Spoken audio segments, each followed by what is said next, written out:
Hey, welcome back to another edition of Everything Football 62. I'm your host, Jonathan Big Tex Johnson, a.k.a. Uncle Tex, a.k.a. Professor Tex. Been a little bit, but like I tell you guys all the time, if it ain't nothing to talk about, I ain't coming on here yapping my mouth talking about a bunch of nothing. I'm going to be bringing up the subject I'm about to bring up. I just had to do a show because I kind of asked about it and whatnot. So I'm just like, I'm going to go ahead and roll with it. But here's a little monologue more or less here. I remember coming up as a kid, 79, 80 or whatever like that, going to 11, 12, 13 years old and whatnot. When Prince first kind of came out, 79, 80, 81 or whatever, 12, 13, 14. And the one thing that always shocked me with Prince and whatnot, one of the things that shocked me a lot with Prince, first time kind of, you peeped him out, seen him and stuff like that. What really shocked me about Prince at the time was the Dirty Mind album cover. Prince had a coat, he had a bandana around his neck, coat on, and he had Speedos on, and he had knee-high boots, you know what I'm saying? Something that okay, this is like what a broad would wear and whatnot, right? And so, but Prince, by the time he got to that album, by the time he got to that album, I think it should be should be like this third album, if I'm not mistaken. By the time you get to that album, right, Prince had already made his name. He had made some nice songs and everything like that. Talk about the sex and this, that, and the other, raunchy, and all this other kind of stuff that Prince was doing, right, and whatnot. So as you feeling yourself, you going through puberty and all this stuff, you liking all the stuff that Prince is talking about. He putting it in and stuff like that. All the crazy stuff he's saying, slow songs and all that kind of stuff, right? So, and then it's like, and what made Prince so amazing is the fact that you would find out that Prince played every damn instrument, produced, arranged, wrote. He did everything, right? He was a one-man band. I mean, that's how bad this young cat was. And this dude's doing this stuff in his teens, going into his early 20s and whatnot. One of the crescendo moments for me with Prince was the fact that he ended up, he always had bad broads around him, right? Always had that, you know what I'm saying? So, and then the whole thing about with Prince, and that was the thing about Prince said, well, you would hear on controversy that would come out and say, am I black or white? Am I straight or gay? Or what controversy. And like I said, in the end, what did it matter? Because Prince was a bad boy. Now, people always say this, that, and the other, but Prince always had bad broads around him. Always. He had some of the baddest broads in the industry that you never even heard of. Nobody ever knew Vanity. And next thing you know, she's in Vanity 6, and next thing you know, the crescendo of everything was that damn album cover, Rolling Stone, with her hand down his damn jean pocket behind him and stuff like that. So this guy got it all. You know what I'm saying? And years later, you find out Vanity was on the front of Alligator, one of my favorite albums by Cameo, and whatnot. So people say, well, what the hell has got to do with anything? This is what it has to do with. Because Prince was asked years later why he stopped making the raunchy stuff, sex stuff, this, that, and the other. He said, well, when I first did it, said nobody else was doing it. So it was new. Nobody was doing it. Now everybody does it. So I moved on and do other things and stuff like that and let them do whatever they're going to do. Because nobody, because he did it when nobody was doing it. So now it's not a big deal. You know what I'm saying? It's not a big deal. Just like I'm old enough to be in the era from the time when Schoolie D, Ice-T, all them guys, gangster rapper, NWA, Cube, E, all them guys, gangster rap and shit like. Once shit becomes mainstream, trap rap, sex rap, all that bullshit. Once that shit becomes mainstream, the shock value of it is nothing. There's no more shock. Dolores Tucker, yeah, that was shock value back then. That preacher, whatever, the jokers rolling over records and rap crap and saying all these kind of names and Snoop Duty Dog and all the Dolores T. Tucker and all of them people like that. That's when it was shocking. That shit is not shocking now. It's not shocking. It's not even shocking for rappers to run around and get their asses shot, having shootouts and all this other kind of stuff, getting arrested. It's not shocking. It's made mainstream. So it's not shocking whatsoever. And it's not shocking. And like I say, who cares? So the thing about, so I'm bringing this up then to say, so So when this called Nassib, or whatever his name is, called himself coming out, and I'm like, first of all, who the fuck is this guy? Who is he? Done a little research. I guess he played at Penn State or whatever, Pedophilia State or whatever. He played over there and whatnot. And he had a good senior year, whatever like that, and this, that, and the third and whatnot. I was just like, who the fuck? I said, first, I was like saying, like, well, who the fuck is this guy? You know, who is this guy? And secondly, he says gay, but who gives a flying fuck if you gay? So, who cares? See, that's what I'm saying. What does it mean? What does football have to do with your sexual preference because you like dudes? The fuck does that have to do with anything? Right? Now, you know, and everything. So I'm like, then you hear he's top selling jersey. Guys that had top selling jerseys is about what they did on the field. Has it nothing to do with what they are attracted to or their sexual preference. So when the fuck did it get? And see, this is what I'm talking about. This is why I made this platform for, because this is the bullshit that you have on all these other channels. It's like, call that shit out the way it is. Dude, nobody cares.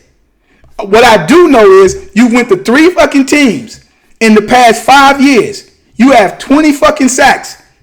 The most games you've ever started was 12. Right? And this is really nothing new because Sam's already done this shit. Oh, Michael, sweet ass Mike, Sam already done this. Drafted, kissed his boyfriend on the lips and all this kind of shit. Then he goes on and try to play for the Rams. He didn't make the team because technically my man really wasn't that good. He had the same type of resume in college that you had. Y'all came out, y'all did your thing your senior year and stuff like that. Sam's, he had this, that. Yeah, he going against second and third string jokers and whatnot, so he can have a couple of sacks against Menzel and doing all this bullshit like that or whatever back during 2014 or whatever. So 2013, 2014, whatever the hell that was. Big fucking deal. Which, Jeff Fisher felt as though it was shit. And the Rams sucked. If you couldn't put pressure on their first team, and the Rams wasn't shit back during that time, if you can't put pressure on them on this, you can't play on what are you going to do with some teams that we actually got to play that are good? You know what I'm saying? So he bounced this, that, and out the league, which is kind of fucked up to an extent because he did all of this while Nassib was sitting up there laying in the fucking cut, sitting in the closet, as they say. Who cares? See, what needs to be talked about, right? I don't care what's your productivity. You 6'7", 275 pounds. Why you ain't doing some Joey Bosa, JJ Watt type shit? I don't want to hear about what you doing, what you do, or what you attracted to. What the fuck does that have to do with you playing ball? You know what I'm saying? It's probably tons of guys in the damn NFL, past, present, and fucking future, and whatnot. That fucking gay. Okay, fine, then so be it. Whatever it is, can you ball? Because I shouldn't even really know anything about your personal life because I don't give 2 shits about your personal life. You know what I'm saying? I don't care about your personal life. Who cares what your personal life is? Are you balling? Fucking Lawrence Taylor used to smoke crack and shit, all that shit that he was snorting cane, smoking crack, all that shit like that. Sundays, he there kicking the motherfuckers' asses. And that's what all it comes down to. All that other bullshit don't mean nothing. It means nothing. So you coming out, or these guys coming out, who fucking cares? Can you play ball? It's desensitized. It doesn't mean anything no more. That's what I'm saying. The whole thing about. That's why I use the analogy with Prince on gangster rap and all that shit. It's mainstream. Who the fuck cares? Who cares? Nobody cares. Can you play? And why didn't you do this a few years ago? Come out when you came into the league. Did like Sam's. Sam's got shafted on that one, you basically say, and got ran out of the fucking league, I guess, because he just gave up or whatever. But, he stayed around there. Oh, I'm coming out now. Oh, okay, you coming out. Can you play, mother? Can you play? And I seen different Raiders fans. I seen the different comment section when I was reading certain things. They say, still can't put no pressure on the quarterback. Now, that's what they say. He still can't put pressure on the quarterback. He don't put pressure on the quarterback. There it is. Now, he had a couple seasons, he had 6 sacks, but I'm like, oh, you need to double that. You a defensive end. 6, 7, you know what I'm saying? I don't give a fuck what you like. What you like. You know what I'm saying? That's irrelevant. What's relevant is what kind of pressure do you put on the quarterback? You know what I'm saying? What kind of pressure do you put on the quarterback? That's the only thing that's supposed to matter at this particular time. That's the only thing that matters. And if you're not doing that, you coming out, how is that going to help how is that going to cause itself helping your career? Shit, can you line up against Quentin Nelson and stuff like that? Can you line up against and whoop Quentin Nelson's ass if you come down and move into the goddamn 3 technique? Can you take on David Bakatari from Green Bay? You know what I'm saying? Can you take them guys on? That's the $1 million question. All that talk, shit. Can you take on Trent Williams from San Francisco? You know what I'm saying? Can you Wyatt Teller? Can you take on? Can you take on these guys? Nobody gives a shit about what you call yourself doing. About your sexual, about because you like men. So what? Can you play? And NFL and this bullshit that they bring on these, and this is one of the main reasons why I have this platform and do what I do. I talk about strictly football. Fuck whatever you do. I say, can you play? Can you play? What you do off the field, that's your business. What you like off the field is your business. Can you play ball? That's the $1 million question. And up until the other day, I never heard of this cat. Never heard of him. Now all these NFL players giving them this, that, and the other. Warren Moon coming out of this players say, man, I played with players that was this, that, and the other. Well, that sounds good, Warren, but that don't mean shit. You know why? Because don't nobody know who the fuck they are. You ain't gonna name them. And that's fine too. And that meant that person or persons, that meant they kept that shit to themselves. Whether that was out of fear or whether it was out just, some of them guys ain't none of nobody's goddamn business. It's none of anybody's business. Well, I had to go. I've heard other ex-guys in the NFL. Well, I just go to strip club. I just to do that, just to carry on with the thing and stuff like that. So if a joker don't go to a strip joint, he's gay. The fuck is that?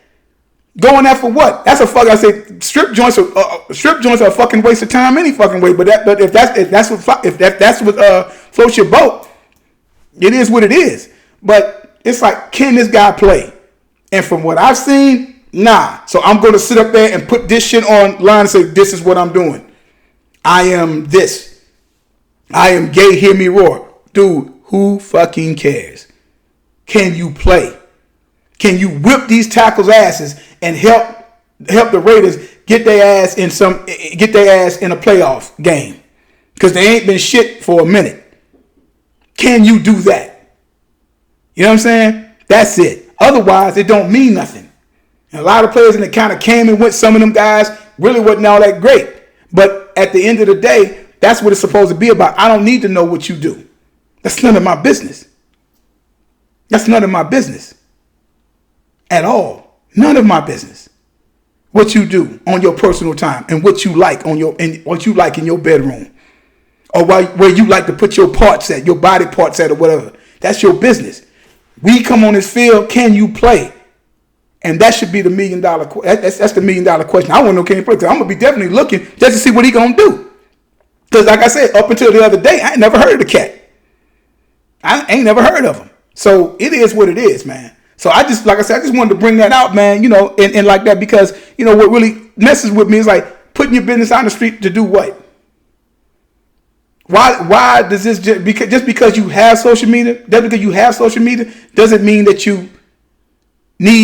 you have to be on social media. See, that's the thing. This is a choice to put your business out in the street. And it's too much of that, in my opinion. It's ridiculous. So if that's what you want to do, that's what you do. But nobody cares. You know what I'm saying? Nobody cares. It's played out. Being gay and all that other bullshit and stuff like that, it's